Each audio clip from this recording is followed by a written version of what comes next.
Halo bowlers, balik lagi di channel Headshoes Indonesia.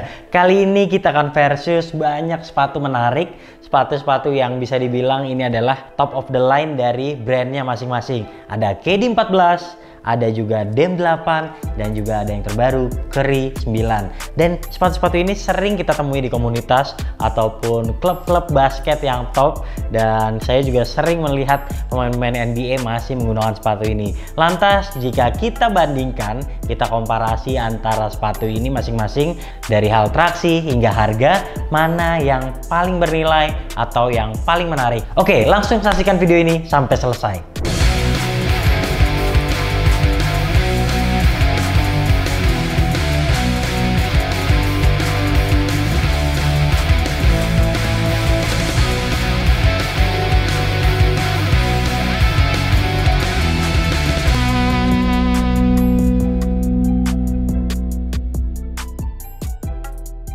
Oke, yang pertama kita akan bahas traksinya dulu. Kita sudah mengetahui kalau KD14 di beberapa colorway itu menghadirkan colorway ataupun outsole yang sudah XDR.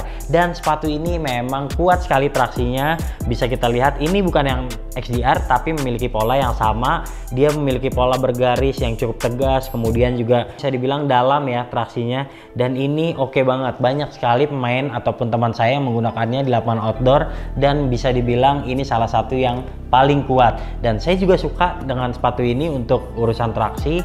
Dia tidak memiliki grip yang over seperti Curry 9 ini yang bisa membahayakan lutut saya, dan ini bisa dibilang cukup oke. Namun saingannya cukup berat, yaitu DEM8.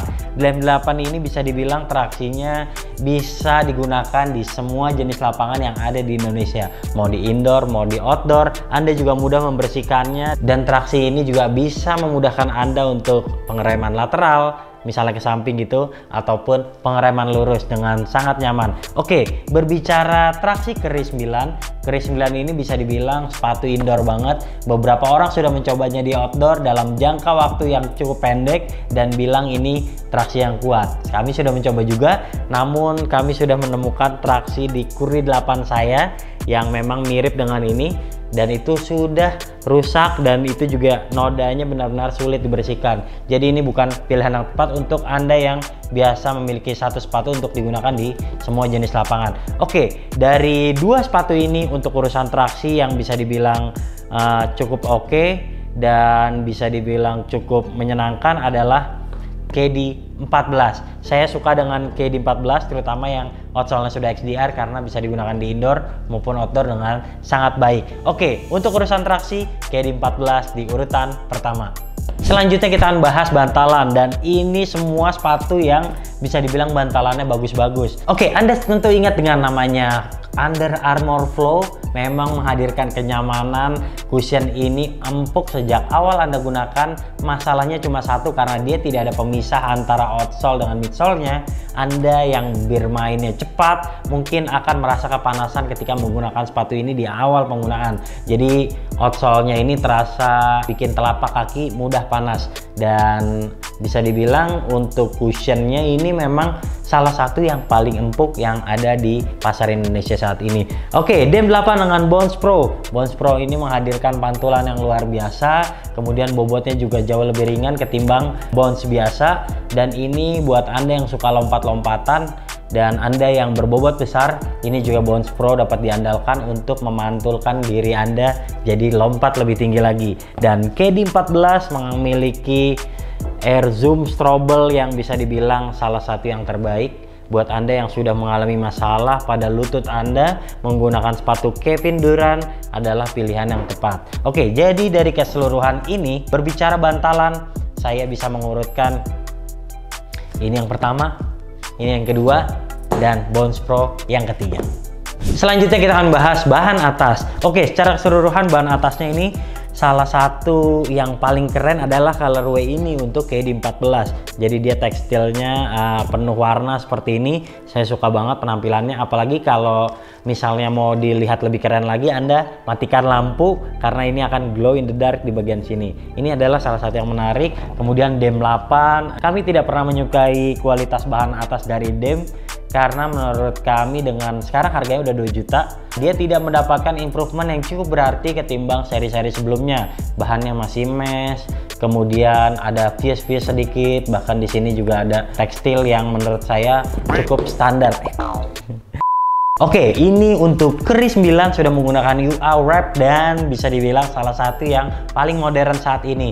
Bahan atasnya ini tidak hanya lentur, tapi juga tidak membuat kaki Anda terasa kesakitan atau kepanasan. Di awal penggunaan juga buat Anda yang kakinya lebar, menggunakan sepatu ini juga langsung diterima dengan nyaman. Jadi untuk urusan bahan atas, karena sepatu ini bisa dibilang level yang cukup baik di antara 2 jutaan, saya tetap memilih Keri 8 untuk bahan atas. Berbicara kuncian untuk para pemain yang sudah tidak sehat kakinya, dan buat Anda yang eksplosif ingin terasa aman ketika menggunakan sepatu basket, ini ada pilihan DEM 8 dan juga KD 14. Tanpa mengurangi rasa hormat dengan Keri, ini adalah sepatu yang bisa dibilang cukup stabil, namun menurut kami kurang nyaman ataupun kurang aman dari sektor ankle-nya. Ini terasa tumitnya begitu tinggi, tapi bisa dibilang untuk gerakan ke samping ini cukup membahayakan karena sepatu yang potongannya terlalu pendek. Oke, di antara dua ini kami agak kurang sreg dengan strap. Lagi-lagi kami bukan orang yang suka dengan strap pada sepatu, dan bisa dibilang kunciannya ini KD 14 mirip-mirip dengan KD 13. Tapi saya secara keseluruhan menyukai kualitas dari DEM 8 ini. Soal kuncian bisa dibilang tumitnya terasa nyaman sekali, kemudian padding-padding di sampingnya juga aman banget, apalagi dia bisa dibilang karakternya cukup lebar di bagian depan, cocok untuk kaki orang Indonesia yang kebanyakan juga lebar.